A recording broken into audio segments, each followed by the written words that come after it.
Buenas tardes a todos. Muy buenas tardes, señor presidente. Damos inicio a esta audiencia. Vamos, vamos a escuchar en primer lugar, de acuerdo al sorteo, a la señora Laura Elvira Albornoz. Sí, la señora Laura Elvira Albornoz es abogada, tuvo su título el 18 de mayo de 1998, tiene un PhD en Derecho Civil por la Universidad de Sevilla, España, y un máster en Dirección de Recursos Humanos por la Escuela Internacional de Negocios de Madrid, España. Como experiencia laboral destacable, desde el año 2023, directora de la Empresa Nacional de Petróleo, ENAP, elegida por el Sistema de Alta Dirección Pública, y además fue asesora del BID al Ministerio de Minas y Energía de Colombia. Como actividad académica, destaca 2023 a la fecha, integrante de la Comisión de Arbitraje de la Revista Derecho de la Universidad Católica del Perú y integrante de la Comisión de Género de las Universidades de Chile, dependiente de la Vicerrectoría de Asuntos Académicos.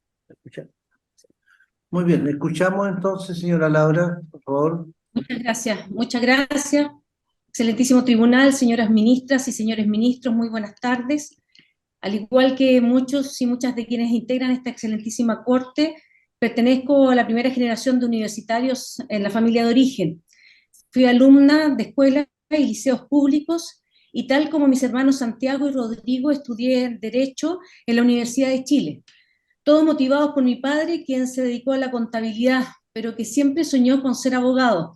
Nosotros encarnamos ese gran sueño suyo. Con el soporte que el Estado me proporcionó, estudié en la universidad, formé una familia y tiempo después, en el año 99, tuve el honor de obtener la beca Presidente de la República para trasladarme a cursar un doctorado en Derecho Civil en la Universidad de Sevilla, grado académico que obtuve summa cum laude en julio del 2002. Desde aquellos tiempos me desempeñaba en distintos roles, como aquí se mencionó, fui ministra directora a cargo del Servicio Nacional de la Mujer, lo que prontamente me llevó a la presidencia de la Comisión Interamericana de Mujeres de la OEA. Más tarde, en 2010, me correspondió actuar como delegada presidencial en la zona de la catástrofe, cuando un fuerte terremoto seguido por un tsunami afectó a Chile. Entre los años 2014 y 2018 me desempeñé como directora de la Corporación Nacional del Cobre, y en febrero del presente año, como se señaló, el Servicio Civil, a través de la Alta Dirección Pública, me eligió para integrar el directorio de la Empresa Nacional del Petróleo, rol que tiene una duración de 4 años y al que estoy dispuesta a renunciar de ser elegida para este honorable cargo, como así también a cualquier otra función que sea incompatible con la de ministra del Tribunal Constitucional.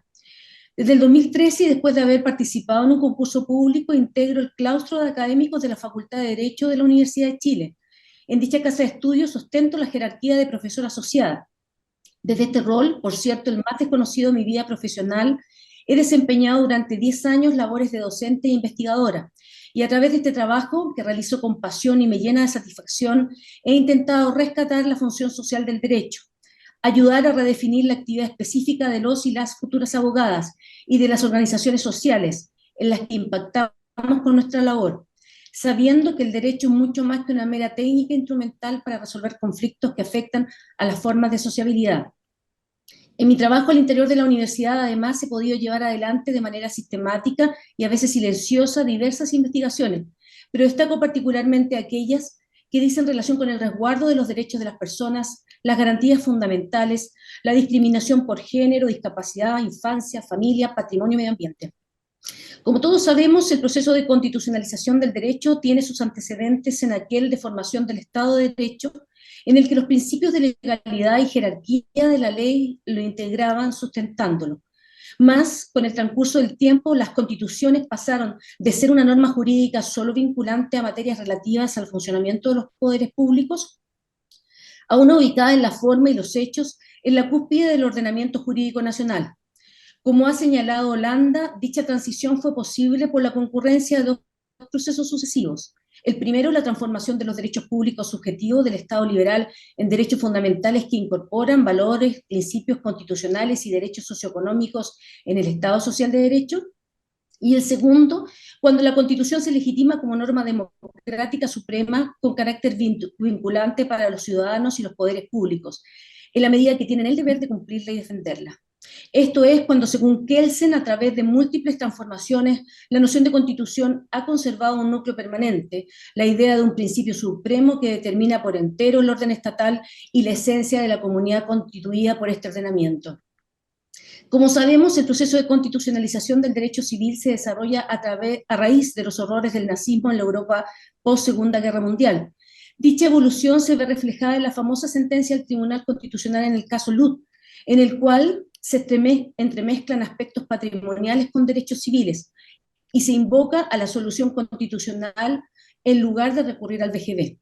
En efecto, la idea de seguir el ejemplo de otros países en relación a continuar elevando a rango constitucional materias propias del derecho civil, remirando instituciones como la propiedad, el inicio de la vida de las personas o la libertad para emprender, ha sido desde hace algunos años una idea que ronda en el derecho chileno, quizá bajo la influencia de otros semejantes llevados a cabo en diversos países.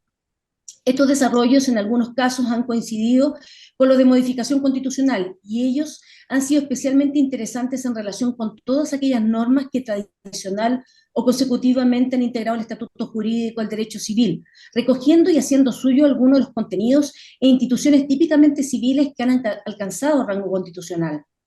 Naturalmente que el proceso inverso es el más notable y en virtud de él se ha constitucionalizado el derecho civil. Esta evolución comenzó con las interpretaciones extensivas del derecho de propiedad a través del recurso de protección, que alcanzó distintos ámbitos del derecho de las personas hasta el desarrollo de una nutrida jurisprudencia que afecta a los derechos civiles o los va configurando. Nótese que esto no significa el desdibujar el derecho civil, sino corregir ciertas aplicaciones en que claramente se genere una violación de un derecho humano. Así, teniendo en cuenta el carácter normativo de la Constitución, su incidencia en el ordenamiento civil resulta pues innegable y alcanza de forma más o menos intensa a muchos de sus conceptos e instituciones jurídicas. Otros planos que, tal como señala Barber, desde donde la Constitución ha irradiado su influencia sobre el derecho civil, centrando la atención en los problemas de derogación de leyes civiles preconstitucionales y en los derivados del desarrollo de la Constitución por el legislador civil. En nuestro país, a partir de la reforma constitucional introducida por la ley número 18.825 de 1989, se siguió el camino del derecho comparado europeo y latinoamericano, a objeto de precisar la jerarquía de los tratados internacionales que contienen derechos fundamentales.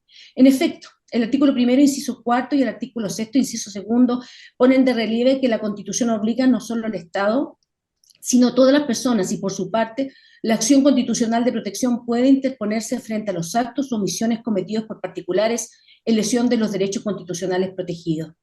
Mirado desde otro punto de vista, la aplicación de la Constitución a las relaciones del derecho privado es algo que hoy por hoy no puede dejarse de lado. Como sabemos, en la actualidad se sostiene, y yo en particular estoy de acuerdo, que es posible una aplicación directa de la Constitución sin necesidad de que exista una ley ordinaria que concretice o desarrolle el texto constitucional, y también una aplicación extensiva u horizontal, ya que los derechos y principios constitucionales no son solo oponibles a los órganos estatales, sino también a los particulares, puesto que estos están también obligados a cumplir las disposiciones de la Constitución. Este uso técnico de la Constitución como ley fundamental ha servido, a mi entender y el de otros, para amparar a aquellas instituciones esenciales a la persona, pero también para crear herramientas efectivas para hacerla respetar. A decir del profesor Domínguez, más allá de la constitucionalización del derecho civil, se observa también un proceso de internacionalización del derecho civil que requiere de atención, ya que es otro de los aspectos importantes en la evolución del derecho chileno privado, a medida que se ha ido acentuando la incorporación del país al contexto comercial global y más allá de aspectos propios de los derechos individuales. Sin embargo, el neoconstitucionalismo no debe desdibujar el derecho civil. Se trata de una forma de corrección de él, que permite además su aplicación directa, sobre todo lo que respecta a los derechos extrapatrimoniales. En esta área creo que mi aporte es diferenciador, desde que se requiere una mirada del Tribunal Constitucional desde la doctrina civil constitucional. Así ha sido hasta ahora. De hecho, si revisamos solo los últimos 3 años de las publicaciones del Centro de Estudios Políticos y Constitucionales Español en materias que dicen relación con el derecho civil, encontramos debates doctrinarios emanados de sentencias constitucionales que abordan materias tales como orden de los apellidos, autonomía privada e interés superior de niños, niñas y adolescentes, y no discriminación por razones de sexo, derechos de la personalidad y reputación en medios digitales transfronterizos, por citar alguna de ellas. Sin perjuicio de lo anterior, si bien el Tribunal Constitucional chileno ha realizado importantes esfuerzos argumentativos en procura de la constitucionalización del derecho civil, afirmando correctamente, a mi entender, que la jurisdicción constitucional no legisla ni administra, Es evidente, como señala la profesora Latrop, que la justicia constitucional juega un rol esencial en el proceso de constitucionalización del derecho, a tal punto de ser considerada como una de las condiciones de su verificación.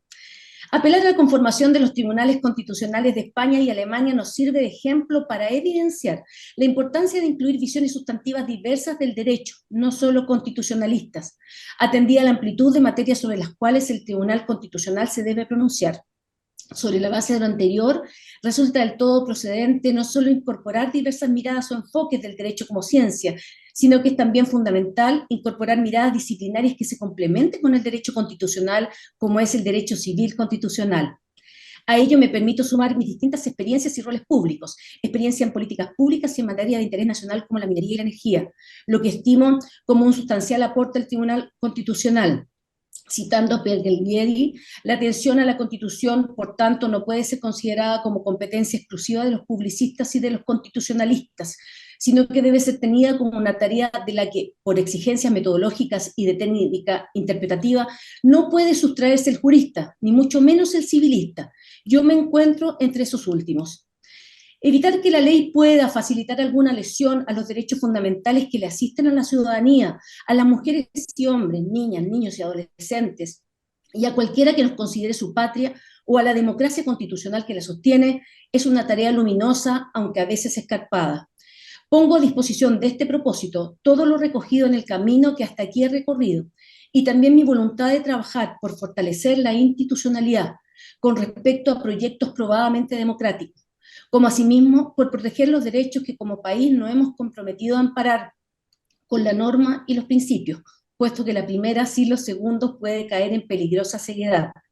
Deseo que a través del actuar de nuestras instituciones logremos restablecer las confianzas en el Estado de Derecho, hoy con indeseadas grietas que no contribuyen a consolidar la democracia que perseguimos y sin la cual no será posible garantizar con efectividad los derechos fundamentales de quienes cada día despiertan en el territorio nacional. Muchas gracias. Muchas gracias a usted. Vamos a escuchar a continuación a don Raúl Eduardo Mera Muñoz. Sí, don Raúl Eduardo Mera recibió el título de abogado el 21 de abril de 1980, es actual ministro de la Corte de Apelaciones de Valparaíso. Se desempeñó con anterioridad como fiscal judicial titular de la Corte de Apelaciones de Antofagasta y como ministro de la Corte de Apelaciones de Rancagua. Como actividades académicas, fue profesor titular de la Cátedra de Derecho Procesal en las carreras de Derecho de las Universidades de Antofagasta y Católica del Norte y ha sido docente en diversos cursos de la Academia Judicial. Muy bien. Tiene la palabra. Con vuestra venia, señor presidente. A la pregunta de por qué un magistrado del Poder Judicial pudiera llegar al Tribunal Constitucional, se responde, creo yo, con otra pregunta, que no es simplemente ¿y por qué no?, sino una más profunda. ¿Cómo es que el Tribunal Constitucional puede verse privado de esa confluencia de orígenes de magistrados, por un lado del foro y la academia, y por otro lado de la carrera judicial, que tan virtuosa ha demostrado ser ya largamente en esta propia excelentísima Corte Suprema, pero además a través de la institución de los abogados integrantes, compartiendo estrados con los jueces de carrera en todos los tribunales superiores ordinarios de la República? El Tribunal Constitucional, por su función, por su estatura, necesita también esa doble mirada, que desde luego no significa que un estamento sepa más que otro, sino que se trata de vertientes de miradas de origen jurídicos diferentes, que confluyen desde ángulos distintos, abriendo perspectivas, enriqueciendo a los participantes y, por supuesto, al resultado de su trabajo, esto es, a la jurisprudencia. Cual si de dos focos se tratare que llegan desde ángulos diferentes, confluyendo en un haz de luz que resulta mayor que los primitivos. Su señoría excelentísima, en mi ya larga carrera como ministro de Corte de Apelaciones he trabajado con muchos abogados integrantes, desde luego provenientes del foro y de la academia, destacados abogados. De todos ellos he recibido siempre un enriquecimiento personal y profesional, y desde luego he recibido un aporte que he comprendido y valorado, porque no es solo para mí, sino para el trabajo del tribunal. Pero a la vez, todos los abogados integrantes con que he trabajado y que he conversado al punto, me han destacado cómo también a ellos les ha ocurrido otro tanto, es decir, cómo se han enriquecido profesionalmente y así como yo han ampliado sus miradas y hemos llegado a confluir en soluciones mejores precisamente por ese diverso origen. Pero más aún, creo yo que el Tribunal Constitucional necesita esa confluencia de orígenes con mayor razón, porque más allá de que las críticas a que me voy a referir sean ciertas o no, tengan base o no, sobre lo cual no expresaré opinión alguna porque no me corresponde, no hago ninguna valoración, sin embargo es un hecho objetivo que ha habido críticas que se han formulado al Tribunal Constitucional manifestando que se habría erigido en ocasiones como tercera cámara o que adoptaría resoluciones con un contenido o por unas razones político-ideológicas. Pues bien, la magistratura ordinaria, el Poder Judicial, no pretende, ni ha pretendido nunca, tener el monopolio de la imparcialidad, sin duda alguna. Eso corresponde a todos los tribunales y lo tenemos muy claro los jueces de la judicatura ordinaria. Sin embargo, por la dilatada trayectoria de esta institución, tenemos ya un prestigio.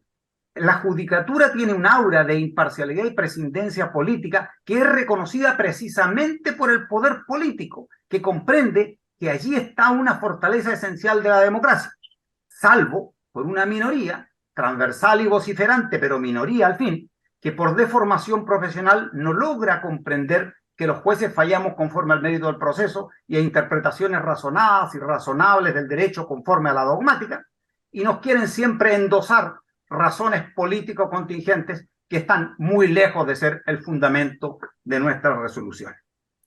Pero esa es una minoría que está equivocada, y la mayoría, como digo, sí valora esa independencia de la judicatura. Y esto es importante porque más allá de que esa crítica se base en ficciones o en realidades que sean ilusorias o no las bases, hay que atacarlas, ciertamente, para bien de la institucionalidad del país. Más allá de que eso se pueda hacer y se esté en este momento debatiendo justamente hacer modificaciones en rango constitucional, la judicatura puede aportar desde ya, porque un magistrado que llegue desde el Poder Judicial, que como digo, tiene esa impronta, tiene esa aura, tiene ese prestigio bien ganado de imparcialidad y prescindencia política, llevará consigo al Tribunal Constitucional precisamente ese prestigio, precisamente esa aura correcta de imparcialidad y prescindencia política, y por lo tanto contribuirá, coadyuvará a debilitar esas bases, ciertas o no, ilusorias o no, pero a debilitarlas de aquella crítica a que me he referido. Ahora bien, para que se produzcan estos dos efectos virtuosos, el de la confluencia de visiones desde puntos de vista distintos que enriquezcan el trabajo del tribunal y además esa colaboración para mejorar, ¿no es cierto?, o debilitar, mejor dicho, las bases de aquella crítica a que me he referido, sean ciertas o no, se requieren tres requisitos en la persona del magistrado que pueda llegar al Tribunal Constitucional, un magistrado de la Judicatura Ordinaria que pueda llegar al Tribunal Calificado, al Tribunal Constitucional. El primer requisito es que se trate de un juez de experiencia. La experiencia, señorías excelentísimas, no es una virtud, es un hecho, y por lo tanto puedo hablar de ella a mi respecto. Tengo 43 años de magistratura, he servido todos los cargos del escalafón primario del Poder Judicial hasta el grado de ministro de Corte de Apelaciones en calidad de titular, y por el honor que me ha hecho vuestra excelencia, he servido también el cargo de ministro de esta excelentísima Corte Suprema en calidad de suplente en varias ocasiones. El segundo requisito es el de la honorabilidad, que comprende, por supuesto, la probidad, incluyendo en ella esa imparcialidad a que me he referido. De la honorabilidad, señorías excelentísimas, también puedo hablar porque el honor es la única virtud que una persona puede defender respecto de sí misma.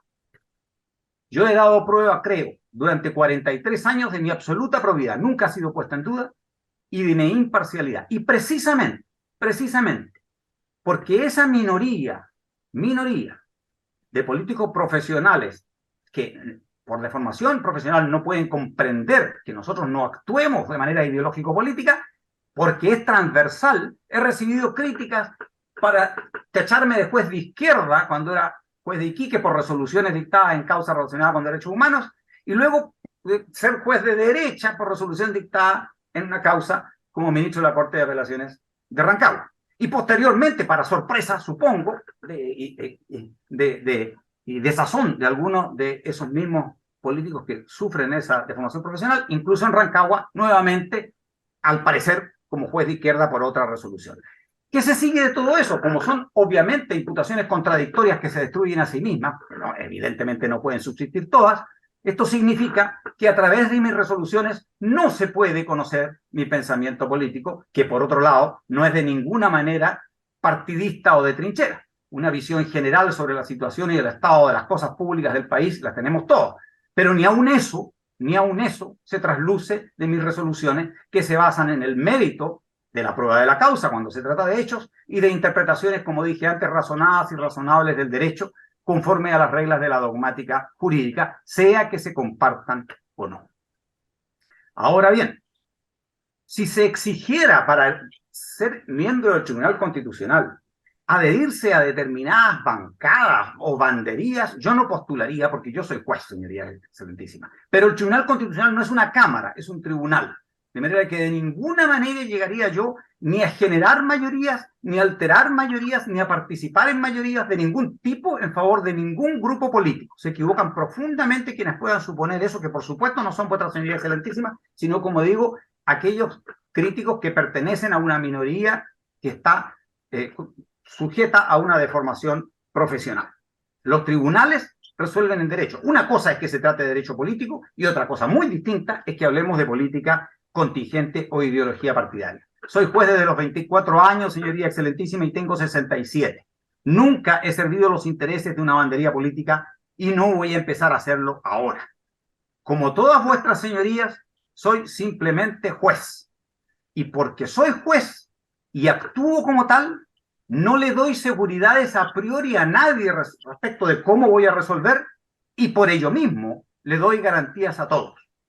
Por lo tanto, creo también cumplir ese segundo requisito, que es el de la honorabilidad, incluyendo la imparcialidad y la prescindencia política.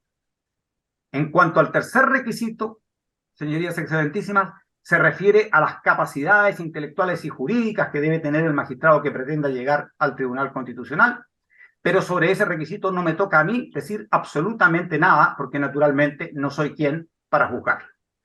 Quedo en eso, como en todo, a la decisión de vuestra señoría excelentísima, que no solo tiene el derecho para adoptarla, sino que además tiene el conocimiento y la imparcialidad para hacerlo. Es cuanto puedo exponer ante vuestra señoría excelentísima. Muchas gracias, Raúl. Vamos a escuchar ahora entonces a don Hugo Tórtora. Sí, don Hugo Tórtora obtuvo el título de abogado el 15 de diciembre del 2003, tiene un magíster en Derecho Constitucional de la Universidad de Talca y es doctor en Derecho de la Universidad de Valparaíso. Como experiencia laboral destaca ser abogado de la Dirección General de Aguas y ejercicio libre de la profesión, y como actividad académica, profesor de la Universidad de Playa Ancha. Muy bien, lo escuchamos, señor abogado. Muchas gracias, señor presidente. Con la venia de vuestra señoría excelentísima, inicio mi alegato de oposición para el cargo de ministro del Tribunal Constitucional. Mi presentación tendrá dos partes. En una primera parte expondré mis antecedentes para postular a esta magistratura y en una segunda parte me referiré a la relación que estimo que debe ocurrir entre el Tribunal Constitucional y el Poder Judicial. En relación con mis antecedentes, efectivamente, como se señaló, soy abogado, licenciado en Ciencias Jurídicas por la Universidad de Valparaíso, magíster en Derecho Constitucional por la Universidad de Talca y doctor en Derecho por la Universidad de Valparaíso. En ambos cursos de posgrado obtuve nota máxima en la calificación de la tesis respectiva, tanto en el trabajo escrito como en su defensa oral. He ejercido la docencia por más de 15 años en distintas universidades del país, entre ellas la Universidad de Valparaíso, la Universidad Diego Portales, Universidad de Talca, Andrés Bello, entre otras, en pregrado y posgrado. Dentro de las asignaturas que he desarrollado, por cierto, están todas aquellas ligadas a los cursos troncales del derecho constitucional, pero también debo mencionar algunos cursos de especialización, tanto en pregrado como en posgrado, como son el de acciones constitucionales, justicia constitucional, análisis de casos constitucionales relevantes y sistema interamericano de derechos humanos. Actualmente me desempeño como académico de jornada completa de la Universidad de Playa Ancha, cargo al cual accedí por concurso público, y donde además contribuimos a crear la carrera de Derecho con un claro enfoque interdisciplinario y de Derecho Público. Cuento con distintas publicaciones, tanto en revistas especializadas, algunas de ellas indexadas, como en libros colectivos, y también soy el autor de 2 libros, uno de ellos titulado El derecho a la vida en la jurisprudencia y el otro Una historia del constitucionalismo, este último publicado por la editorial Tirant-Loblanche. Respecto de la relación que debe existir entre el Tribunal Constitucional y el Poder Judicial, debo señalar que vivimos en una época donde uno de los debates más importantes que se ha desarrollado en la opinión pública y también en la doctrina especializada tiene que ver con la supuesta objeción democrática de la justicia constitucional. Justicia constitucional que no solamente se circunscribe al rol del Tribunal Constitucional, sino que también a la labor que desarrollan los tribunales ordinarios en el conocimiento de las acciones protectoras de derechos. Vale decir, como diría el profesor Ismael Bustos, una justicia constitucional en latísimo sensu, que involucra ambas áreas. Esta objeción democrática se refiere a que las decisiones centrales de la comunidad deben ser adoptadas por los órganos democráticamente elegidos, particularmente el Congreso y el Gobierno, sin que los jueces puedan pronunciarse respecto de aquello. Si bien podemos coincidir en que los desacuerdos morales y políticos pueden ser resueltos y deben ser resueltos democráticamente, no es menos cierto que el concepto de democracia no se circunscribe exclusivamente al juego de las mayorías, sino que muy por el contrario, también debe considerar el respeto por los principios y valores constitucionales, dentro de los cuales se encuentra la defensa por los derechos fundamentales de la persona.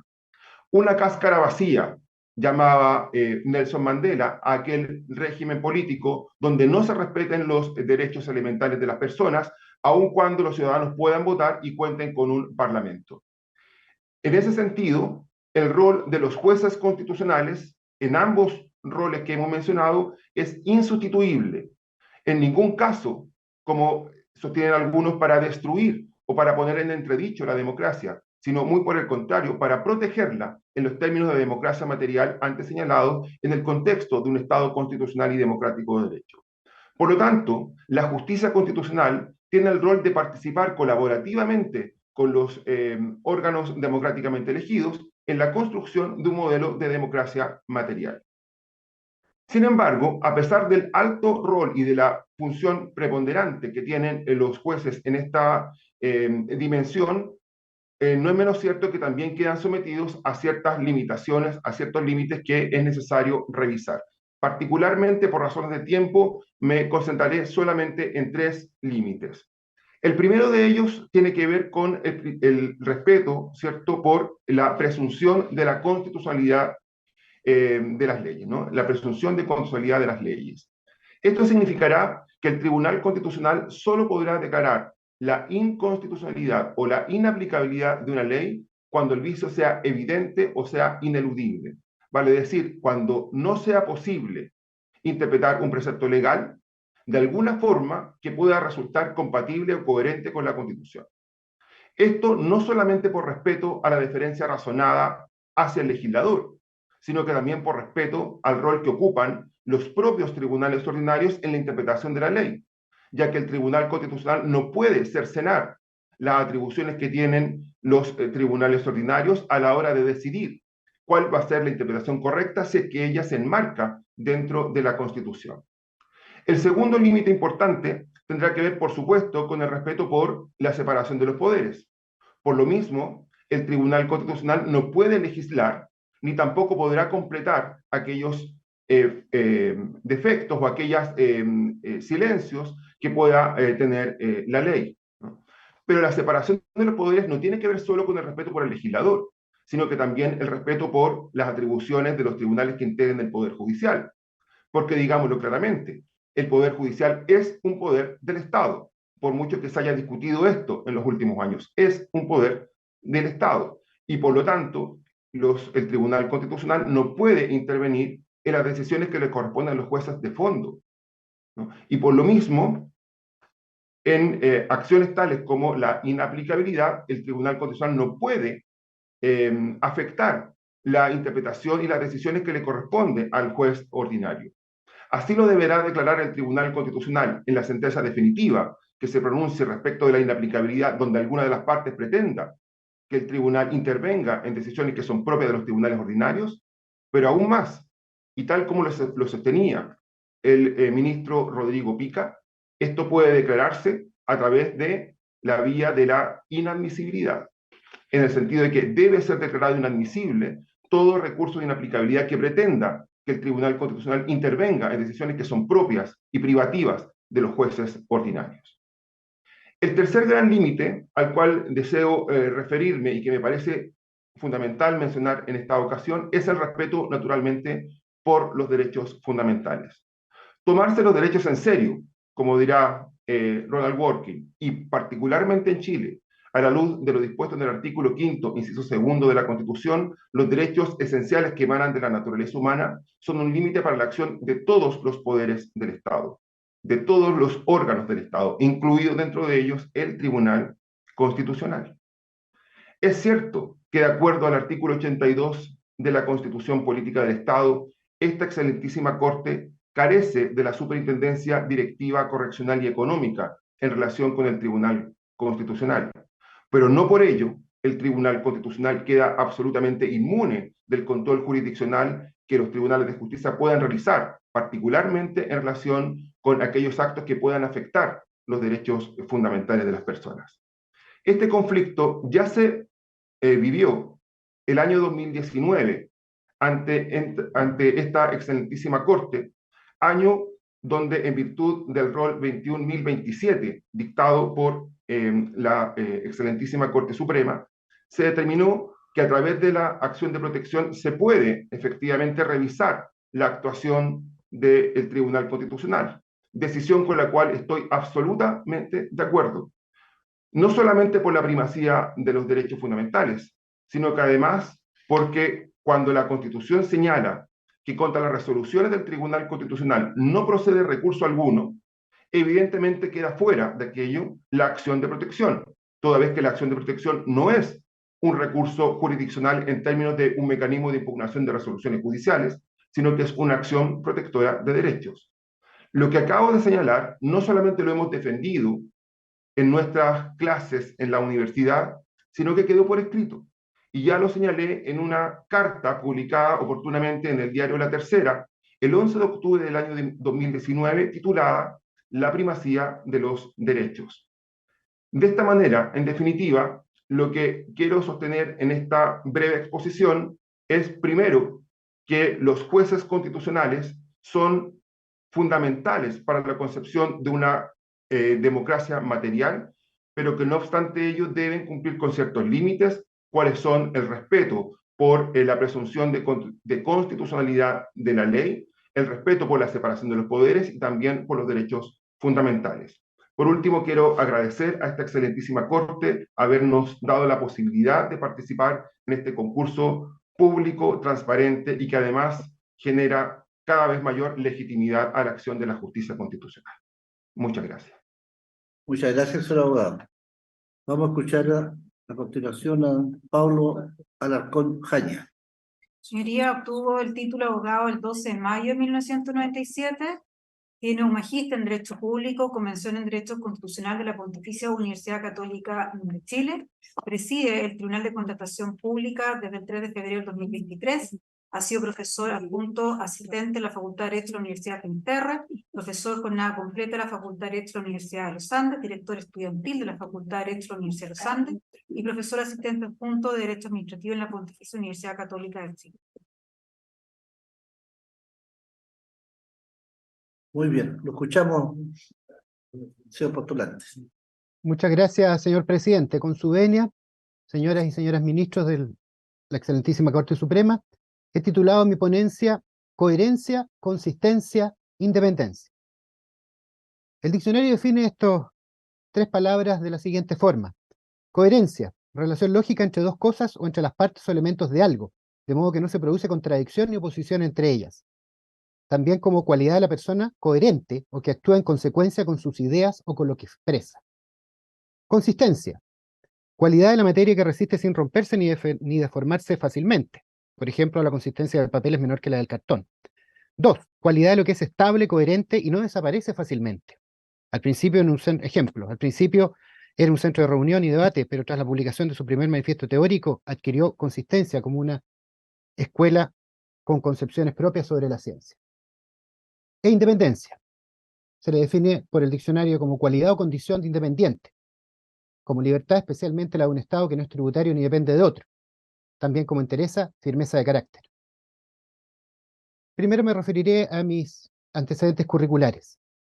Ingresé a estudiar Derecho a la Pontificia Universidad Católica de Chile en el año 1991, cursé mis estudios hasta 1995, y en la fecha que se señaló, el 12 de mayo de 1997, obtuve, con 24 años y 3 días, mi título de abogado, siendo el primer abogado de mi generación en obtener el título. Ya desde 1993, y luego de cursar el ramo de Derecho Administrativo con grandes maestros que tuve la fortuna de tener en mi facultad, comenzó mi interés por el derecho público. Y tenía claridad de que ese iba a ser una de las áreas que en mi futuro profesional y académico iba a desarrollar. Y de hecho, desde el año siguiente, 1994, comencé mi carrera como ayudante en la Facultad de Derecho de la Universidad Católica, pasando por todos los grados hasta el día de hoy de ser profesor asistente en la Universidad Finisterre y también profesor desde el año 2018 en el Magíster de Derecho Público de la Universidad Católica, denominado LLMUC. En mis estudios de pregrado y de posgrado, tanto mi tesis de pregrado, dirigida por el profesor Eduardo Sotoclós, llamada La discrecionalidad administrativa, un estudio de la jurisprudencia chilena, la publiqué como libro en el año 2000, y también publiqué mi tesis de magíster de Derecho Público en la misma casa de estudios en el año 2014, fruto de una ponencia sobre la misma que realicé en las jornadas de Derecho Público, realizadas por esa facultad y publicadas posteriormente en el año 2014. Así, desde el año 1998 y hasta el presente, he publicado casi una treintena de publicaciones, en donde he tratado, en la medida de lo posible y de mi situación particular, de compatibilizar mi actividad profesional con la académica, realizando al menos una publicación por año en los temas que han sido de mi interés, vinculados generalmente al derecho administrativo, al derecho constitucional, al derecho público en general, y también a las actividades profesionales que en aquellos años desempeñaba. Entre los años 1997 y 2012 me desempeñé como abogado asistente y coordinador del programa de habilitación para ministros en la Academia Judicial de Chile, cargo al que llegué por concurso público. Ahí aprendí a conocer muy de cerca la relevancia del rol del juez en nuestra sociedad, a conocer la principal y delicada función que tiene el juez en el ejercicio de la función jurisdiccional para el Estado de Derecho. Fue una actividad profesional muy satisfactoria para mí durante aquellos años. Y de ello da cuenta también algunos artículos que publiqué relacionados con la Academia Judicial en esos años. Posteriormente también, luego de realizar otra actividad profesional, tuve también, por concurso, igualmente, la posibilidad de realizar clases, tanto en el programa de formación como en el programa de habilitación para ministros, en temas de mi especialidad. Y así fue como dicté, por ejemplo, para el programa de formación, clases referidas al principio de independencia judicial, al principio de imparcialidad judicial, a los sistemas contenciosos administrativos, a la responsabilidad del Estado, tratándose en estos últimos casos del curso de habilitación para ministros. Luego, en el año 2018, tuve la posibilidad, y también luego de un concurso público, de asumir en primer término en el año 2018 como juez suplente en mi Tribunal de Contratación Pública, y posteriormente, en el año 2020, también luego del concurso, asumir el cargo de juez titular de este tribunal, en el cual, por mis pares, fui elegido presidente a comienzos de este año. Y ahí, en el ejercicio de esa delicada función como juez constitucional, como juez contencioso administrativo de un tribunal especial como lo es el Tribunal de Contratación Pública, todo el bagaje teórico acumulado esos años lo pude llevar a la práctica, lo pude tener presente y aprendí nuevamente a valorar la importancia de la independencia del juez en el ejercicio de su función propia. Y a propósito de la independencia del juez, con su venia, señor presidente, quiero citar un artículo que encontré muy, muy interesante y que comparto plenamente, del exministro y profesor y expresidente también del Tribunal Constitucional, don José Luis Sea, donde se refiere en aquel trabajo sobre el perfil del juez constitucional a lo siguiente, cito, ser juez constitucional implica comprender o concebir la Constitución como el ordenamiento supremo del Estado de Derecho, integrado por valores, principios y normas, secuencia que denota orden jerárquico, amplitud creciente y lo inverso en cuanto a flexibilidad para adaptarse a la evolución social. Luego señala, ser juez constitucional presupone prepararse con vocación y dedicación al ejercicio de una magistratura diferenciada, servirla con independencia, tanto en relación con la judicatura ordinaria como especial, convencido que el recto desempeño en ella implica el empleo diestro de técnicas jurídicas exclusivas, entre las cuales sobresale la hermenéutica, efectuada con reglas propias, sin perjuicio de poder acudir siempre a los cánones tradicionales de la interpretación jurídica. Esa hermenéutica, útil es agregarlo, señala el profesor Sea, debe efectuarse con base en los valores y para la concreción real de ellos, de manera que tiene que ser imaginativa y creativa, adaptativa y finalista, considerando siempre la evolución de la sociedad y el espíritu de la época. Y concluyo la cita. Ser juez constitucional significa buscar hasta hallar, mediante la Constitución y sin salirse de ella, la solución de problemas políticos planteados en términos jurídicos, interpretándolos de buena fe, sintiéndose un servidor y guardián leal de ella, indagando cuánto puede desprenderse de sus valores, principios y normas para resolver las controversias y considerando que la doctrina de sus sentencias se extiende más allá del caso en cuestión, factor que señala, lo obliga a prefigurarse las consecuencias. Luego de esta cita, señores y señoras ministros, me parece que constituye un principio de la máxima relevancia el relativo a la independencia del juez constitucional en el ejercicio de su magistratura. Es una condición que atraviesa toda la actividad del juez constitucional, a mi entender, tanto desde su nombramiento. El hecho de que un juez constitucional, como dicen autores del derecho comparado, deba, una vez nombrado, respetar plenamente el principio de ingratitud, no significa otra cosa que actuar en consecuencia, y por lo tanto, al resolver los conflictos sometidos a su conocimiento, estar totalmente imbuido de esa independencia, que no solo se limita a carecer de conflictos de intereses en los asuntos de que conozca, que pueden estar prefigurados y lo están, en las causales de inhabilidad e implicancia que se aplican a los jueces del Tribunal Constitucional, sino que va más allá también, va a una condición personal del juez que para resguardar esa independencia y juzgar en forma criteriosa, prudente y apegada estrictamente a derecho, y basado también en la jurisprudencia previa al tribunal, pueda de esa forma realmente desempeñar en forma prudente y correcta su función. Finalizo mi presentación con la siguiente afirmación. Coherencia, consistencia e independencia. 3 palabras que han sido el norte en mi ejercicio profesional y académico que estimo avalan mi postulación al Tribunal Constitucional. A lo que también cabería agregar que en esta breve síntesis que he hecho de mi carrera profesional y académica, he tenido también por norte 3 conceptos. Tanto en el desempeño de mi ejercicio como juez del Tribunal Especial, como en mi ejercicio académico, como en mi ejercicio profesional de abogado.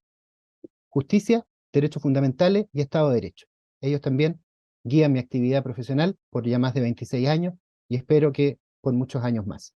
Agradezco su atención. Muchas gracias. Muchas gracias, señor abogado. Vamos a escuchar ahora a don Juan Carlos Ferrada Borges. Don Juan Carlos Ferrada Borges obtuvo el título de abogado el 27 de enero de 1994, doctor en Derecho de la Universidad Carlos III en Madrid, España. Se ha desempeñado como abogado integrante de la Corte de Apelaciones de Valdivia y Valparaíso, miembro del Consejo de Concesiones del Ministerio de Obras Públicas y como actividad académica relevante, decano en la Facultad de Ciencias Jurídicas y Sociales de la Universidad Austral y director del programa de doctorado de la Escuela de Derecho de la Universidad de Valparaíso. Muy bien, tiene la palabra Juan Carlos. Con la venia de su señoría excelentísima, vengo a exponer en esta audiencia de postulación al cargo de ministro del Tribunal Constitucional, en reemplazo del ministro Rodrigo Picaflores, y de acuerdo a lo previsto en el artículo 92 de la Constitución Política de la República. Su señoría excelentísima, mi exposición la voy a centrar en 4 puntos el primero de los cuales eran los antecedentes curriculares, pero la señora relatora ya los escribió, por lo tanto voy a centrar solo en algunos puntos que me parecen especialmente relevantes, y luego para pasar a hablar del Tribunal Constitucional y la relación de este con la justicia ordinaria. Lo primero es decir que, bueno, como ya se señaló, estudié Derecho en la Universidad de Chile, soy doctorado en Derecho por la Universidad Carlos III de Madrid y postdoctorado por la Universidad de los Países de la Luz de Francia, en el año 2008. He sido profesor de Derecho Administrativo y de Derecho Constitucional por 25 años, justamente este año cumplo 25 años realizando docencia que he desarrollado principalmente en la Universidad Austral de Chile y en la Universidad de Valparaíso en los últimos 14 años, pero también realizando clases de pregrado y fundamentalmente de posgrado a nivel de magíster y doctorado en la Universidad de Chile, la Universidad Católica, la Pontificia Universidad Católica, la Pontificia Universidad Católica de Valparaíso, la Universidad de Concepción, la Universidad de los Andes y la Universidad de Diego Portales. He ejercido diversos cargos académicos directivos dentro de mi vida académica, como decano de la Facultad de Derecho de la Universidad Austral, director del programa de doctorado de la Universidad de Valparaíso y miembro de las juntas directivas de las universidades Austral de Chile, Universidad de Valparaíso y Universidad de Católica. He sido investigador principal y coinvestigador en más de una decena de proyectos CONDECYT, que son los proyectos de investigación en nuestro país, en el área del derecho, evidentemente, y he publicado más de un centenar de artículos académicos en revistas jurídicas chilenas y extranjeras, y soy autor y coautor de una decena de libros sobre temas de derecho constitucional y derecho administrativo. He además ejercido la profesión de abogado en el foro, he sido abogado litigante, aunque fundamentalmente me dedico, y a día de hoy me dedico a hacer informes en derecho y opiniones jurídicas. Y también debo destacar, y muy especialmente, he sido abogado integrante de dos cortes de apelaciones, la Corte de Apelaciones de Valdivia primero y después de la Corte de Apelaciones de Valparaíso, teniendo el honor de que esta excelentísima Corte me ha puesto en terna en primer lugar y en la primera terna en los últimos 10 años, más allá de que haya sido nombrado en algunos años y en otros no por parte del gobierno. Esos creo que son los antecedentes más relevantes desde mi currículum profesional y académico, y espero que sea considerado por mi científica. En segundo lugar, respecto al Tribunal Constitucional. Señoría, ya como se ha adelantado, el Tribunal Constitucional es uno de los órganos que ejerce la justicia constitucional. Pero no es el único, desde luego, órgano que ejerce justicia constitucional en Chile. También lo hacen los tribunales ordinarios y particularmente las Cortes de Apelación y las Cortes Supremas a propósito de los recursos de protección y amparo y de algunos reclamos especiales en materia constitucional, pero también lo hacen los tribunales ordinarios o algunos tribunales especiales a través de las tutelas de derechos fundamentales, particularmente en materia laboral y en materia tributaria. Por lo tanto, la justicia constitucional se hace en Chile a través de distintos tribunales. Lo especial es que el Tribunal Constitucional tiene unas atribuciones específicas para realizar esta justicia constitucional que están establecidas en el artículo 93 de la Constitución y que tienen probablemente un mayor alcance que los otros órganos o tribunales que están encomendados en esta tarea. Particular relevancia me parece que tiene, por el impacto práctico, la competencia o la atribución que tiene el Tribunal Constitucional en materia de recursos o requerimientos de inaplicabilidad por inconstitucionalidad, que como sabe su señoría excelentísima, se refiere a conocer de la aplicación o interpretación de una norma legal a un caso concreto y su confrontación con el texto constitucional. De hecho, si uno toma las estadísticas del Tribunal Constitucional, del total de causas que ingresan al tribunal, por ejemplo, en el año 2022, de 1.230 causas, 1.194 fueron requerimientos de inaplicabilidad por inconstitucionalidad, es decir, el 97%.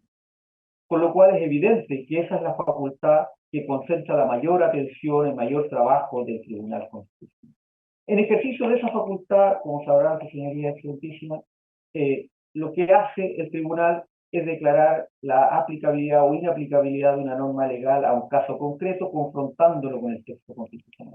En este sentido, es un control de constitucionalidad concreto, donde no se evalúa o no se debiera evaluar la constitucionalidad de la norma legal, sino más bien su aplicación al caso concreto. Lamentablemente, y como su señoría excelentísima también lo sabe, la práctica del Tribunal Constitucional ha llevado a que el control de constitucionalidad por inaplicabilidad no sea un control concreto de aplicabilidad, sino que en muchos casos se transforme en un control abstracto de la norma. Y eso explica la repetición constante de inaplicabilidades sobre normas legales, como en materia de sanciones, en materia de control de armas, o en materia de prisión a propósito de la denominada ley Emilio. Ahora, estos problemas de interpretación que se ha generado a propósito del recurso de inaplicabilidad por inconstitucionalidad, en realidad tiene un problema en el propio diseño constitucional, porque nuestra Constitución ha establecido una conexión entre la inaplicabilidad concreta del artículo 93, número 6, con la inconstitucionalidad abstracta del 93, número 7 de la norma exterior. Y por lo tanto ha llevado a una confusión precisamente ambos conceptos. Este recurso de inaplicabilidad por inconstitucionalidad precisamente es uno de los ámbitos donde se produce, y ahí entro al tercer punto, una relación más cercana entre el Tribunal Constitucional y la justicia ordinaria. No es la única, desde luego, como ya lo dije, hay distintos elementos en los cuales se produce esa confluencia, entre otras cosas, en el acto de audiencia que estamos teniendo aquí, donde los ministros de la Corte Suprema participan de la designación de uno de los miembros, de tres de los miembros, del Tribunal Constitucional. Pero es probablemente a propósito del requerimiento o recurso de inaplicabilidad por inconstitucionalidad donde la conexión se produce en forma más estrecha. Porque se trata de que el Tribunal Constitucional se pronuncie sobre la legalidad, interpretación de la legalidad, o interpretación de una norma legal, en un caso concreto, donde se está aplicando precisamente la norma legal y donde se confronta con la norma constitucional. Es precisamente esa cercanía, esa relación entre el control constitucionalidad y el caso concreto es donde yo creo que se produce la mayor cercanía, pero al mismo tiempo el mayor conflicto entre la justicia ordinaria, o potencialmente el mayor conflicto entre la justicia ordinaria y la justicia constitucional. Hemos visto casos en que se ha producido precisamente esa discrepancia. Y esa discrepancia, yo diría, se produce, o esos problemas, o estos conflictos, se producen porque evidentemente el control de inaplicabilidad por inconstitucionalidad supone el conocimiento de los hechos del caso, supone interpretación de normas legales, y supone además una interpretación de normas constitucionales, cuestiones todas que la justicia ordinaria también hace en el caso concreto, pero además el conocimiento general de otros mecanismos de impugnación donde se utiliza la norma constitucional.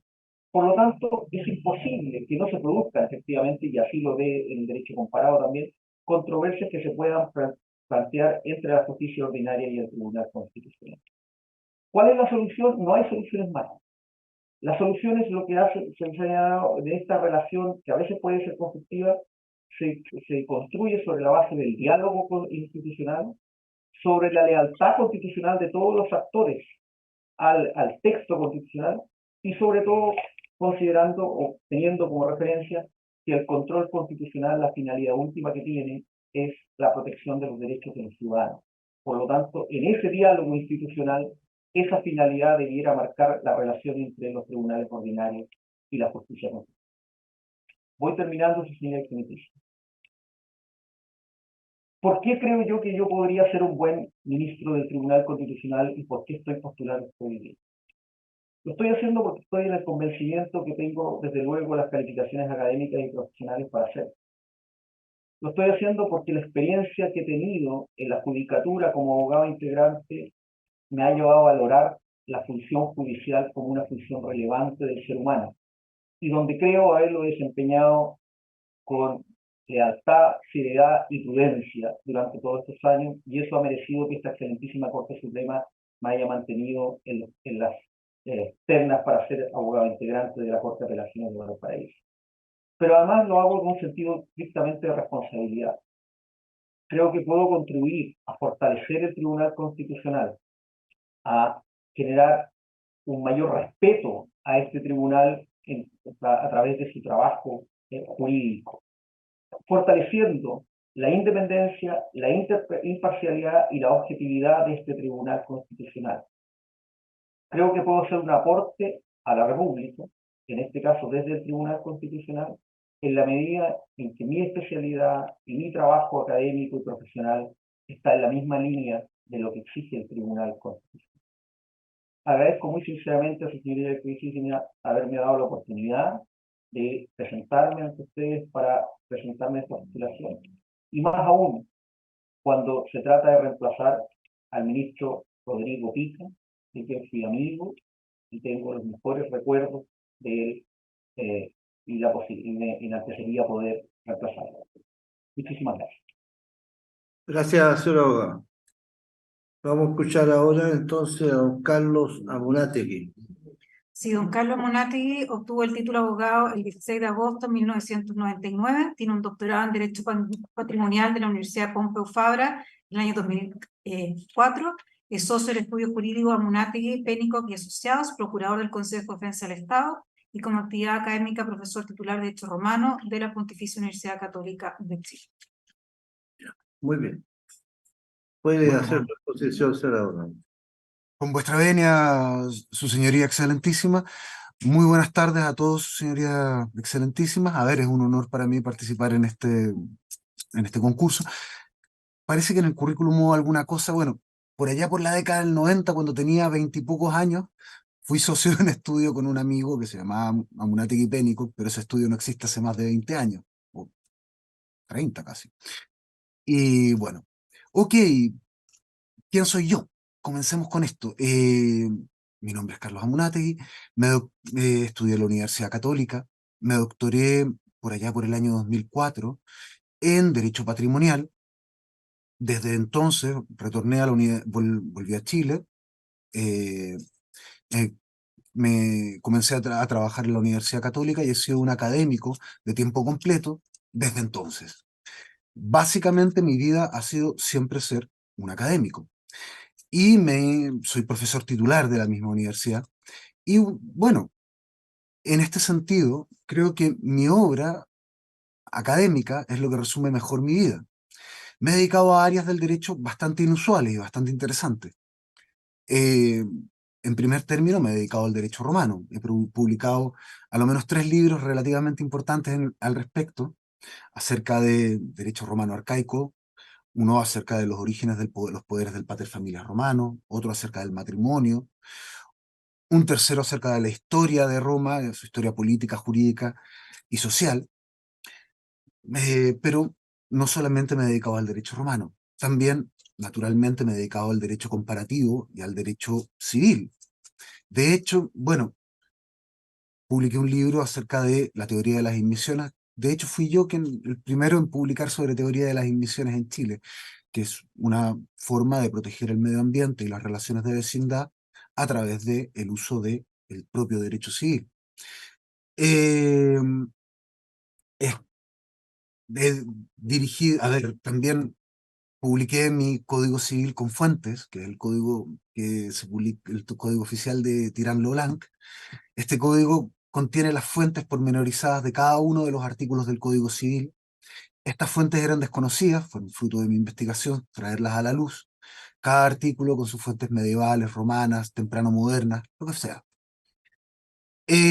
Publiqué también los comentarios al Código Civil. El comentario al código es el primer comentario al libro cuarto que se ha hecho al Código Civil, es una obra colectiva. Dirigí un equipo de más de 40 juristas de distintas universidades y distintos medios. El resultado ha sido 2 tomos de más de 2.400 páginas, una obra más o menos importante, y que toma una perspectiva tanto histórica, con las fuentes del Código Civil, como doctrinaria, jurisprudencial y comparativa. Es probablemente uno de los trabajos más completos que hay sobre la materia. También, fuera de estos temas, me he dedicado a las me he dedicado a las nuevas tecnologías. De hecho, publiqué el primer libro que se escribió en Chile sobre inteligencia artificial y derecho, Arcana Técnica, que es un libro relativamente importante, ha sido citado en básicamente toda Latinoamérica, en todas partes. Eh, Promoví y fui uno de los impulsores principales de la reforma constitucional de neuroderecho, que introdujo los neuroderechos a nuestra Constitución, el 19 número 1, sobre la cual salió un fallo muy recientemente, recién el día 9 de agosto, por este mismo tribunal. También, bueno, como verán, mi actividad También me he dedicado a la teoría del derecho. De hecho, los cursos que hago en la universidad son derecho civil, perdón, he hecho derecho civil este año, lo estoy haciendo, pero derecho civil, derecho romano, teoría del derecho y derecho de inteligencia artificial. También me he dedicado a la teoría del derecho, de hecho publiqué un libro que se usa muchísimo en la universidad, es prácticamente el texto oficial, sobre teoría del derecho, Ars Bonitequi. En fin, como verán, me he dedicado a cosas muy distintas. De hecho, a las universidades a que me han invitado, soy profesor visitante de muchísimas universidades. Entre las más destacadas, soy profesor visitante de la Universidad de Columbia y de Osaka, dos extremos del mundo. En Columbia, por ejemplo, me han invitado para hablar generalmente de historia de Roma, de historia económica. En Osaka me han invitado a hablar de derecho romano una vez y otra vez a hacer un curso de inteligencia artificial, a dictarlo yo. No, poca cosa dictarle un curso de inteligencia artificial a los japoneses. Ok, esto es he escrito casi más de 150 artículos, 7 monografías y he dirigido obras varias. Eh, Ahora, la pregunta es, ¿por qué un académico neto como yo está interesado en participar en el Tribunal Constitucional? Básicamente, creo que puedo hacer una contribución interesante a él. ¿Por qué? Porque creo que tengo una perspectiva del derecho muy amplia. Va desde la antigua Roma, desde los textos más arcanos de nuestra tradición, hasta las nuevas tecnologías y las miradas más futuristas sobre el destino de nuestra civilización. Puedo moverme con soltura en el pasado y proyectar hacia el futuro. Conozco una cosa que se llama la tradición jurídica de nuestro sistema. Como decía Blake, el poeta, no bird soars high if he soars with his own wings. Ninguna ave vuela alto, si vuela solamente con sus propias alas. Creo que las alas que necesita nuestro derecho son las alas de la tradición para podernos proyectar hacia un futuro. Actualmente, además, tenemos varias crisis, algunas ya presentes y otras que pronto emergerán. Una de estas crisis corresponde a la emergencia de nuevas tecnologías y los desafíos que las nuevas tecnologías van a poner a nuestro derecho, y lo están poniendo. Sin ir más lejos, hace unos pocos años atrás, digamos una década no es tanto, 10 años no es mucho. Si hace 10 años les hubiera dicho que la inteligencia artificial iba a ser un tema, probablemente hubieran pensado que había visto demasiada ciencia ficción. Pero la verdad es que hoy día interactuamos todo el tiempo con agentes artificiales. Nos relacionamos con ellos, con entidades no humanas que se relacionan con nosotros, que ejecutan actos jurídicos con nosotros, y necesitamos resolver aspectos importantes respecto a cómo se desenvuelven en el derecho. De hecho, nuestro sistema jurídico está diseñado solamente para que hayan actores humanos. Hoy día, no todos los actores dentro de él son humanos. Este es uno de los desafíos. Otros desafíos son las tecnologías que emergen, que se encuentran hoy día inmanentes y están preparadas para revolucionar el mundo, más profundamente si cabe que la inteligencia artificial. Las neurotecnologías son una. Hay espacio para poder entender lo que ocurre dentro del cerebro y poder entender a los seres humanos en sus aspectos más íntimos. Las neurotecnologías y los neuroderechos son un punto importante. El metaverso está emergiendo. Pronto tendremos que preguntarnos sobre cuál es el pacto social que ha de regir nuestras relaciones virtuales. Son todas preguntas que creo ser un aporte para llegar tal vez a comenzar a responder.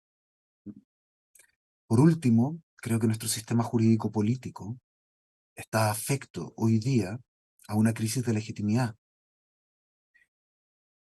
Hay una ley de un señor que se llama Douglas North, que es un premio Nobel de Economía, que por allá por el año 82 señaló lo siguiente: el costo de implementación de una política cualquiera es inversamente proporcional a la legitimidad percibida. Creo que uno de los grandes problemas que enfrenta nuestro sistema jurídico es la falta de legitimidad percibida. Creo que a través de fallos en derecho, imparciales, en buena medida académicos, puedo contribuir a mejorar la percepción de legitimidad de nuestro sistema. Ojalá desde el Tribunal Constitucional. Muchísimas gracias. Eso es todo cuanto tengo que exponer. Gracias a usted, señor abogado. Vamos a escuchar a continuación a la señora Pilar Fabiola Arellano. Si obtuvo el título de abogado el 24 de enero del 2005, tiene un magíster en Derecho Público en la Pontificia Universidad Católica de Chile. Fue relatora del Tribunal Constitucional y hoy en día se desempeña en la Asociación LIDEP Chile Litigantes de Derecho Público en proceso de constitución de la Fundación Abogada ad Honorem, y como actividad académica es profesora del programa Magíster en Derecho Público de la Universidad Finisterre. Muy bien, le escuchamos, señor abogado. Muchas gracias a esta excelentísima Corte Suprema. Y primeramente debo agradecer el privilegio y el honor de estar exponiendo ante la misma y, por cierto, el hecho de haber sido elegida como postulante para ministro del Tribunal Constitucional. Solo a modo sucinto, muy sucinto por el precioso tiempo de la excelentísima Corte, me voy a referir a lo que destaco en mi currículum profesional, por cuanto tanto este como los puntos de relación entre la Corte Suprema y el Tribunal Constitucional tienen una misma orientación. Ambas cuestiones están marcadas por mi ejercicio profesional especializado en materia de jurisdicción y específicamente en materia de la jurisdicción del Tribunal Constitucional, tal como era el caso del exministro y mi compañero desde el año 2007, el señor Rodrigo Pica. Bueno, soy abogado de la Pontificia Universidad Católica, me especialicé durante 12 años en el Tribunal Constitucional, en la jurisdicción pertinente, y entre el año 2007, por concurso público, como abogado asistente de los ministros Francisco Fernández Fres y Enrique Navarro Beltrán. Y esto me permitió aprender y perfeccionar lo que es investigación jurídica, como también aprender a colaborar en la redacción de sentencias. Posteriormente fue entre los años 2012 y 2019 relatora del Tribunal Constitucional, trabajando ya directamente con el Pleno de la Magistratura. Y solo una última precisión. Por lo mismo, dado que mi ejercicio profesional es especializado en jurisdiccional, decidí complementar dicho ejercicio a través de la carrera académica que vengo ejerciendo a partir del año 2010. Y específicamente, mi perfeccionamiento se abocó no solamente a estudiar y hacer clases de Derecho Constitucional, sino que también ampliarme al estudio, análisis y clases en materia de Derecho Administrativo, toda vez que en su conjunto ambos componen el derecho público y a su vez me permitía un mayor conocimiento, un conocimiento más cabal de lo que ha sido la jurisprudencia de la excelentísima Corte de la Tercera Sala en materia de derecho público y derechos fundamentales. Dado que el marco de la exposición que presento y he preparado para la excelentísima Corte tiene su origen y su perspectiva desde mi ejercicio profesional, me permito destacar los siguientes puntos de vinculación entre el Tribunal Constitucional y la Corte Suprema sobre la base de mi experiencia y la jurisprudencia de ambas magistraturas.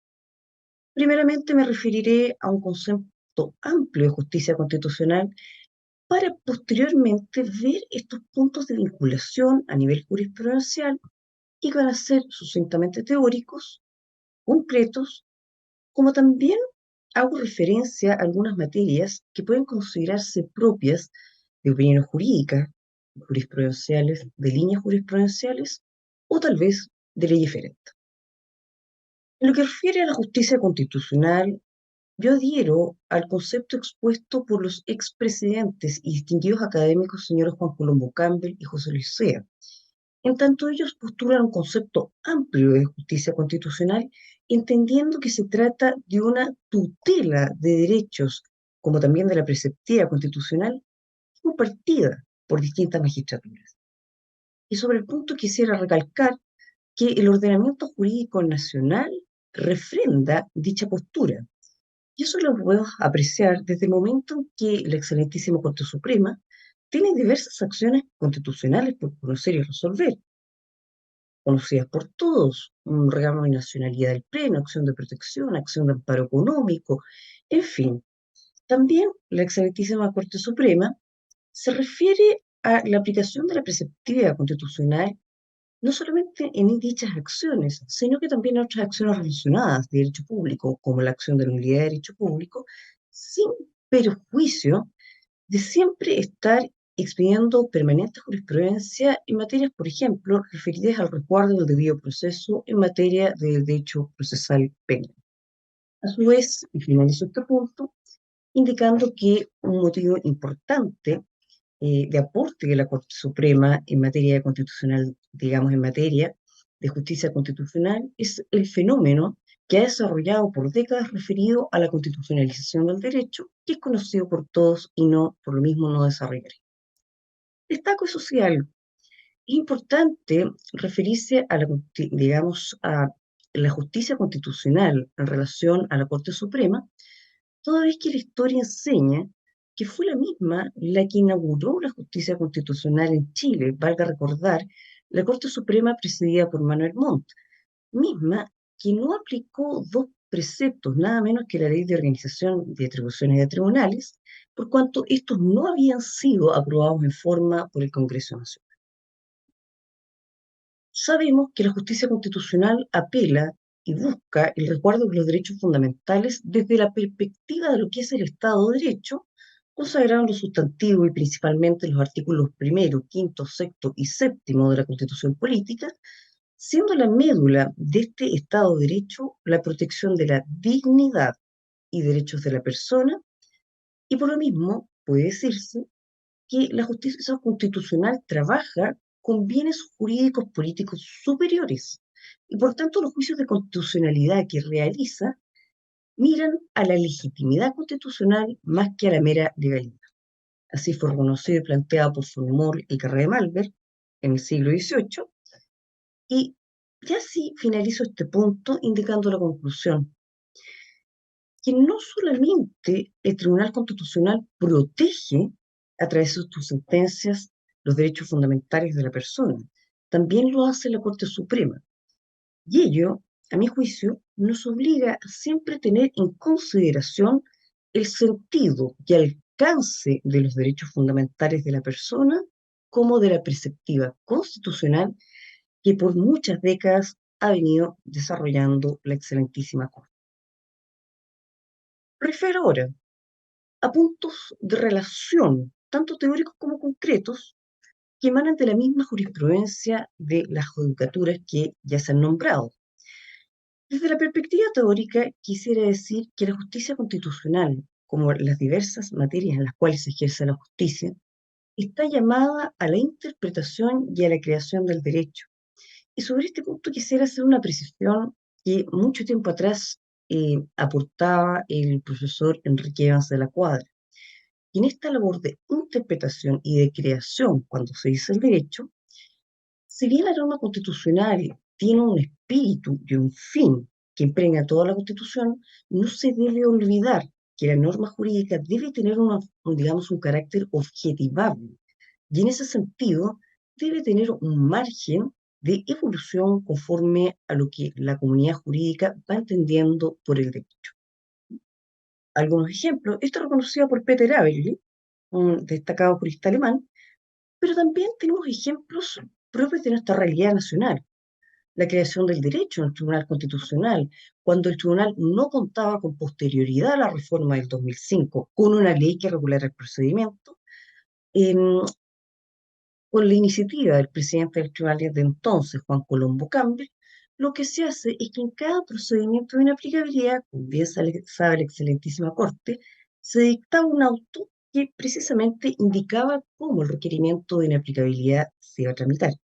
Y para qué decir, lo que en su momento fue un gran aporte, pero hoy día ya no es línea jurisprudencial por el contenido constitucional actual, este gran aporte de la Corte Suprema fue haber creado el Instituto de la Derogación Tácita a efectos de poder complementar y fortalecer la protección de la persona humana. insisto, sin perjuicio de que esa línea jurisprudencial no se haya seguido desarrollando. Luego de ver este punto de vinculación teórico, quisiera referirme puntualmente a tópicos concretos que hoy, y a mi juicio positivamente, manifiestan una mancomunión en la relación que tiene la excelentísima Corte con el Tribunal Constitucional, específicamente en el ejercicio de sus jurisdicciones. En primer lugar, un tópico concreto de vinculación ha sido lo referido al derecho procesal constitucional, específicamente en materia de acción de protección, y lo que hace el tribunal en esta materia, cabe recordar, es que valida la legitimidad constitucional de este acto acordado sobre tramitación y procedimiento de la acción de protección dictado por la Corte Suprema. Legitimidad constitucional que dice la magistratura del Tribunal Constitucional está dada por la preceptiva constitucional, misma cuestión que recoge la jurisprudencia y la sapiencia de la Corte en orden a otorgar una tramitación que proteja cada vez más efectivamente los derechos a través de una adecuada resolución del conflicto de protección. Segundo punto concreto y muy importante, sobre todo cuando uno se dedica a la investigación jurídica en materia de en la labor del Tribunal Constitucional, siempre puede señalar cómo el Tribunal Constitucional acoge e integra la jurisprudencia de la excelentísima Corte en materia de derechos fundamentales, específicamente aquella que viene a configurar el contenido y el significado de los derechos fundamentales. Tercer punto, sin perjuicio de diferencias, y diferencias con cierta complejidad que se han producido entre la Corte Suprema y el Tribunal Constitucional, su jurisprudencia avanzó hacia un punto común, específicamente, por ejemplo, en materia de tutela de derechos fundamentales respecto de los funcionarios públicos, y esta tutela laboral, finalmente, y este criterio sobre la tutela laboral, fue recogido por el legislador, nada menos, en la Ley 21.280. Un cuarto punto, hay que recordar la colaboración de los jueces también con la labor del tribunal mediante su multiplicidad de requerimientos acerca de inaplicabilidad de un precepto legal. Y no me voy a referir extensamente, pero destaco uno de los últimos casos en Está en que su un hora, juez, está en su hora. perfecto. Finalmente, quisiera decir solo dos cuestiones problemáticas a ley referendado de líneas jurisprudenciales a resolver. Termino de inmediato. Cosa juzgada y gestión pendiente. ¿Cuándo finaliza la gestión pendiente? ¿Y qué se declara inaplicable? ¿Precepto o una interpretación? Y finalmente, algo importante es abogar en la magistratura por una estabilidad jurisprudencial. Agradezco nuevamente el que me permitíme postular al cargo de ministro y es cuanto puedo, su señoría excelentísima, exponer en esta oportunidad. Muchas gracias. Vamos a escuchar entonces ahora a don Carlos Patricio Raúl Dor. Patricio. Sí, Carlos Patricio Dor obtuvo el título de abogado el 30 de octubre del año 2000. Tiene el grado académico de magíster en Dirección y Gestión Tributaria de la Universidad Adolfo Ibáñez, grado académico de magíster en Derecho, Convención en Derecho Administrativo de la Pontificia Universidad Católica de Valparaíso, grado académico de magíster oficial en Derecho Público de la Universidad Carlos III de Madrid, España, y grado académico de doctor en Derecho de la Universidad Carlos III en Madrid, España. Es abogado, coordinador de litigio de la sección contencioso administrativa de la Procuraduría Fiscal de Valparaíso y Consejo de Defensa del Estado, y profesor titular de Derecho Administrativo en la Universidad de Valparaíso. Bueno, lo escuchamos, señor abogado. Por la venia del excelentísimo Pleno del máximo tribunal de la República y su excelentísimo presidente, vengo a dar cuenta en esta audiencia de mis razones para optar al cargo de ministro titular del excelentísimo Tribunal Constitucional. Sin perjuicio de los antecedentes curriculares y de méritos presentados al concurso público abierto al efecto, y atendido que la naturaleza de la presente audiencia busca dar a conocer a la ciudadanía, depositaria última de la soberanía, las calidades de los candidatos aspirantes, permitiendo con ello ejercer su necesario escrutinio, especialmente cuando se trata de una plaza para formar parte de quien es el intérprete final de la Carta Fundamental, quiero brevemente dar cuenta de quién soy. Soy Carlos Don Garrido, abogado de región. Cursé la carrera de Derecho en la Universidad del Paraíso, lugar en el que me desempeño del año 2006 en calidad de profesor de la Cátedra de Derecho Administrativo y que actualmente lo hago con la máxima jerarquía académica, esto es, de profesor titular. Asimismo, y como ya se dijo en la relación, poseo 3 grados académicos de maestrías, Derecho Tributario, Administrativo, Derecho Público y doctor en Derecho por la Universidad de los Tercios de Madrid, como ya se mencionó. A lo anterior se suman diversas publicaciones de monografías y artículos relacionados también al área del derecho público. A mi carrera académica se agrega también mi trayectoria profesional en la Fiscalía Nacional del Ministerio Público entre los años 2001 a 2003. Luego, desde el año 2003 hasta la actualidad, me desempeño en calidad de abogado litigante en el Consejo de Defensa del Estado para la Procuraduría Fiscal de Valparaíso, siendo allí responsable del área de coordinación de litigio contencioso administrativo de la citada Procuraduría. También en el año 2016, previo concurso de oposición, formé parte del equipo de facilitadores del proceso constitucional en su fase de encuentros ciudadanos, desempeñando la función de experto legal para el equipo de la región de Valparaíso. Bueno, cumplido esta breve relación sobre quién soy, quisiera explicar ante este excelentísimo pleno las razones que motivan mi postulación a la máxima magistratura constitucional de la República.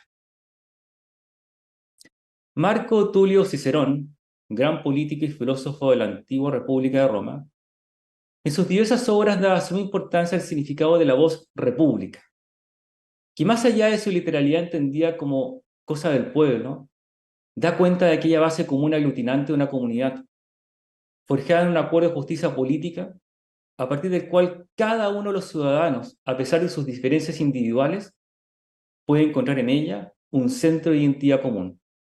Por ello, sin república no hay posibilidad de vida civilizada.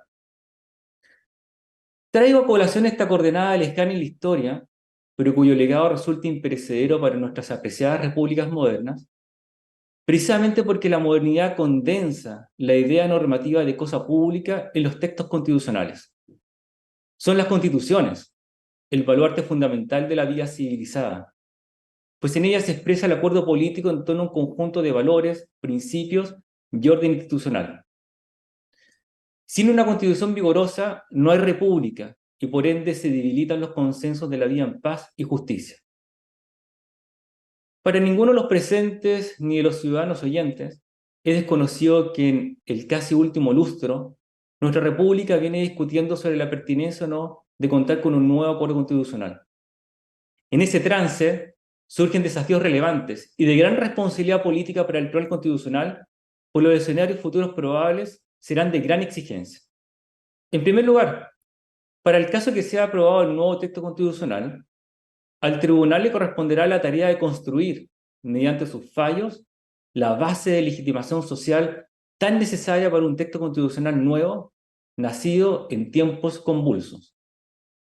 En ese sentido, el desafío comentado se parece mucho al que tuvo que afrontar el Tribunal Constitucional alemán, en su tarea de reconstruir un nuevo orden constitucional y social, a través de una interpretación mesurada y prestigiada del texto, que progresivamente fuera construyendo puentes entre la sociedad y la emergente idea de república forjada en la Constitución.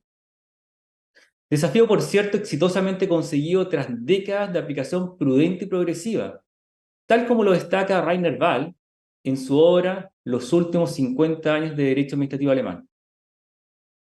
A su turno, en caso que el nuevo texto constitucional sea rechazado, probablemente el desafío sea igual o mayor, porque el Tribunal Constitucional tendrá la tarea de regenerar el vínculo de correspondencia entre la sociedad y un texto constitucional severamente erosionado, debiendo además afrontar las críticas que a lo largo de estos años se han sumado respecto al prestigio de sus fallos, principalmente en asuntos de connotación pública relevantes para aquella concepción de república sentida desde la base social y que han alimentado la crítica sobre la aparente falta de espacio de la Constitución vigente para con ella. Es así que el Tribunal Constitucional, sea lo que ocurra, es y deberá ser un actor fundamental en la recomposición del vínculo entre sociedad y república. Por ello mi interés, y si se me permite, mi sueño, es poder contribuir a su relegitimación social, entendiendo que a su tarea jurisdiccional debe ir unida una necesaria mesura política. Son esos desafíos los que motivan mi oposición al concurso. Y la convicción de que la experiencia de vida, profesional y académica, acumulada y aprendida en los cerca de 23 años de ejercicio de la abogacía, me han preparado lo suficiente para asumir, en caso de que así lo decida este excelentísimo Pleno, tan alta responsabilidad de magistratura para con nuestra República. Sin más, finalizo mi intervención agradeciendo vuestro tiempo y atención. Muchas gracias. Muchas gracias, señora abogada. Terminamos.